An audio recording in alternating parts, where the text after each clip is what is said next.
Bangladesh cricket বোর্ডের স্বেচ্ছাচারিতা নিয়ে মুখ খুললেন ইমরুল কায়েস। দীর্ঘদিনের পুষে থাকা ক্ষোভ প্রকাশ্যে আনলেন তিনি।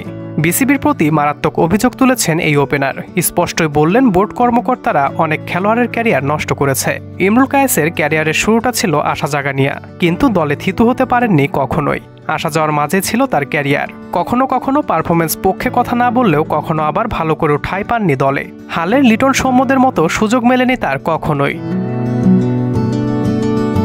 জাতীয় দলে ইমরুল পর্যাপ্ত সুযোগ পেয়েছেন কিনা তা নিয়ে প্রশ্ন ওঠে অহরহই। যদিও ইমরুল কখনোই এ নিয়ে মুখ খোলেননি। তবে শেখ হাসিনা সরকার পতনের পর এবার যখন অন্য সবকিছুর মতো ক্রীড়াঙ্গনেও বেরিয়ে আসছে থলের বিড়াল, তখন আর চুপ থাকেননি ইমরুল কায়েস। যদিও সরাসরি নিজের কথা বলেননি জাতীয় দলের এই সাবেক ওপেনার, তবে বিসিবির দিকে স্পষ্টই অভিযোগ তুলেছেন ইমরুল। তার ভেরিফাইড পেজে লিখেছেন, বাংলাদেশ ক্রিকেট বোর্ডকেও ক্ষমতার কালো থাবা থেকে মুক্ত করতে হবে। ইমরুল আরও লিখেছেন, একটা সাক্ষাৎকার দেখলাম, বোর্ড কর্মকর্তারা মুখোশ পাল্টে এখন মিথ্যা আশ্বাস দিয়ে যাচ্ছেন, অথচ এদের কারণে ক্রিকেটের যে কি পরিমাণ ক্ষতি হয়েছে সেটা সবাই জানে। কত প্লেয়ারের ক্যারিয়ার যে ধ্বংস করেছে তারা, শুধু তাদের পছন্দের তালিকায় না থাকায় খেলোয়াড়দের ন্যূনতম সম্মান দেখানো হয়নি।